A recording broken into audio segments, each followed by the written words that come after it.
Welcome back to the SportsMax Zone. The European football transfer window has closed in all but one of the top 5 leagues, the Liga.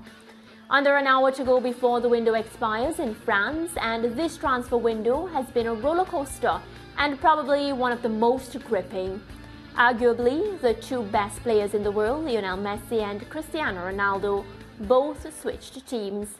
Messi has tried something new in Paris with PSG, while Ronaldo, like the prodigal son, returning home back to Manchester United. Our football correspondent, Simon Evans, has been watching the window closely, and he joins us now. Simon, deadline day turned out to be quite quiet in contrast to what happened in the previous weeks. Yeah, pretty hard to beat Messi and Ronaldo in 24 hours. Ronaldo completing the formalities of his transfer to Manchester United this morning. But that was all expected. They're trying to work out what shirt number he's going to wear now, because, of course, his whole branding is CR7. The number 7 shirt is already registered with Edison Cavani. So United seeing if they can work something out with Cavani in the Premier League to change that and keep Ronaldo's marketing men happy. So, Simon, I would love to know where you stand on that, though, because, we had that discussion in the office and it was a roaring debate. Of course, Cristiano Ronaldo, just coming into the club now. And yeah, we know the status that he has. But do you think it's fair to just take the number 7 from Cavani? I think that it's a situation where the club, I think, wants to satisfy Ronaldo's commercial aspect, and I think I can certainly see them trying to find a way where they might say to Edison Cavani, how can we make you happy with this switch?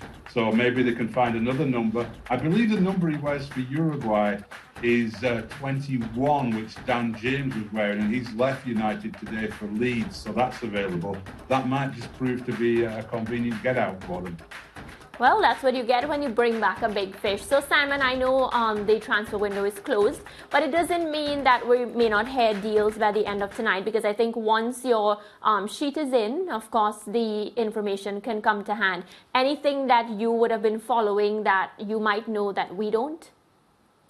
Yeah, it's interesting. There's, excuse me, Saul Niguez, the Atletico Madrid midfielder, was expected to join Chelsea.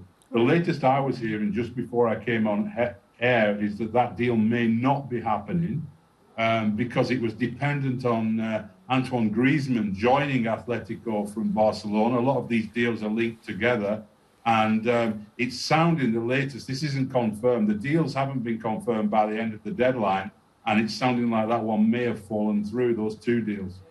Yeah, and Simon, this brings me to the next question. Which team in the EPL did the best business in the window? We know Manchester United, they added superstars Jadon Sancho, Rafael Varane, as well as Ronaldo. Chelsea, they brought back Romelu Lukaku back to Stamford Bridge. And Manchester City, Jack Grealish.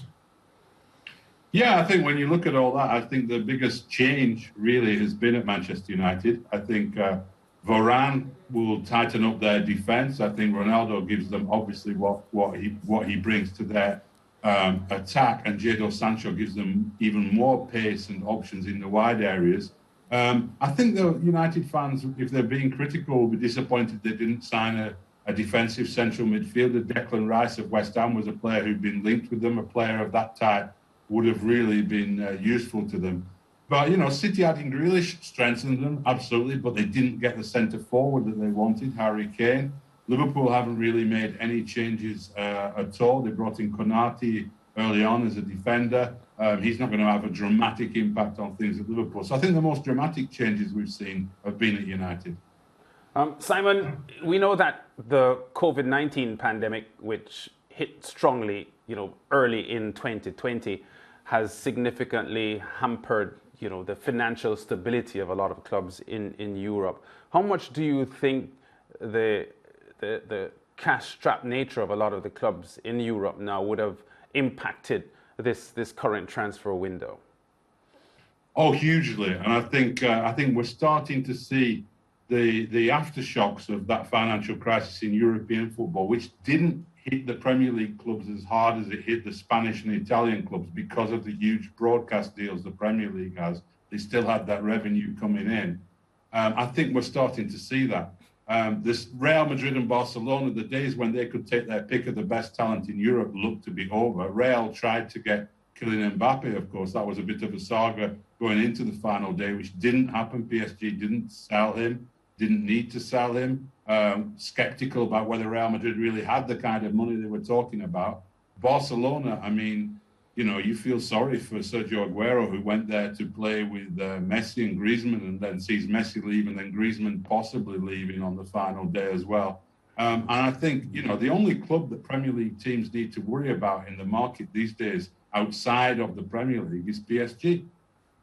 Yes, you talk about PSG, the fact that the Mbappe deal was apparently scuppered. Mouth-watering now to consider a PSG team with Mbappe's speed at the end of some of those delicate, clinical, and fantastic Lionel Messi passes. Yeah, I mean, that attack with Neymar, Messi, and Mbappe is pretty close to being unprecedented in international football. We probably have to go back to the great Real Madrid team with Puskas and Gento, and you know, you're going back a long, long way there. It's a remarkable attack. The speed of Mbappe combined with the craft and skill of Messi and the unpredictable nature of Neymar. The big question, of course, as with PSG in recent seasons, is have they got enough behind them to make sure they don't concede goals and they create enough for those strikers? Will those strikers also be willing to come back and work defensively, or are they going to be left with 3 up front and 8 other players doing a lot of work? So there's questions to be asked by Pochettino about whether he can structure that side right, but it's tremendous firepower they have. Yeah, your thoughts on that Real Madrid 18-year-old signing from Rennes, boosting up there, a young player, but Real Madrid obviously, like many of the clubs in Europe, well, some of these big-name clubs, I should say, trying to rebuild and inject some young new talent in their rosters.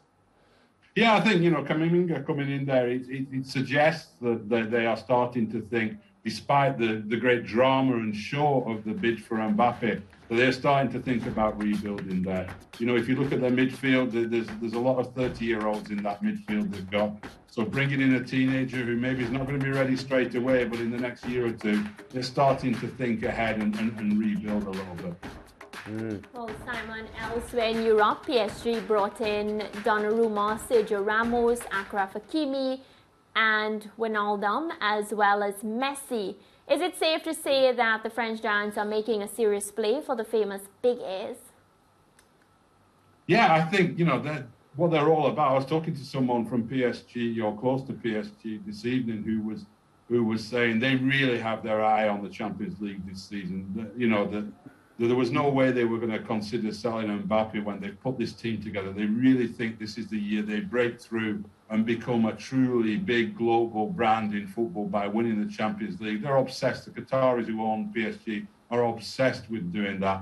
And I think, you know, actually, if they do go on to do that, one of the smarter signings, obviously Messi is an amazing signing, but one of the smarter signings might turn out to be Wijnaldum. I was surprised Liverpool let him go so easily because he was still performing absolutely at a top level for them.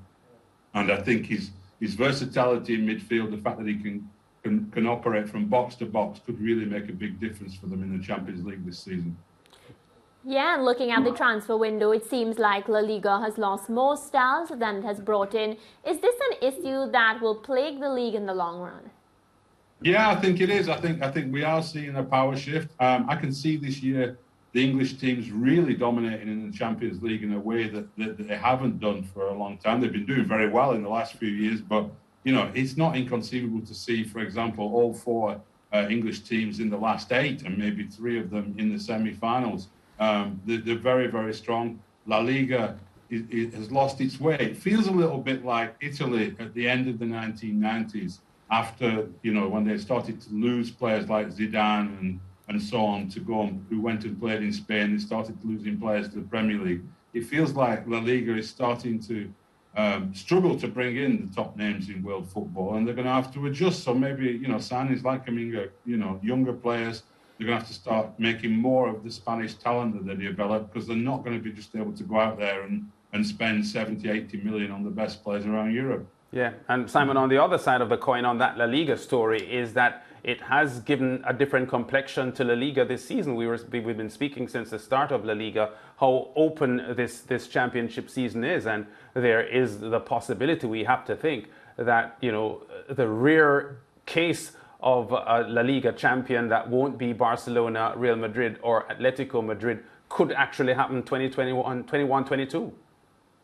Absolutely, yeah, and I think that can be good. You know, that can be a positive thing. We've sat and complained for many years about how it's just Real, Barca every year. Atletico have come into the conversation, but you know, we see a club like Sevilla doing so well in the Europa League year after year, and how nice it would be to see them really challenging for a title at the top, and other clubs as well. It can be good. It can be good for a championship as long as they can still have, you know, the global appeal that Real Madrid and Barcelona give them, as long as they don't fall too far, as long as they're in the conversation. And I don't think we're getting to a stage where they're not going to be in the conversation or going to be contenders.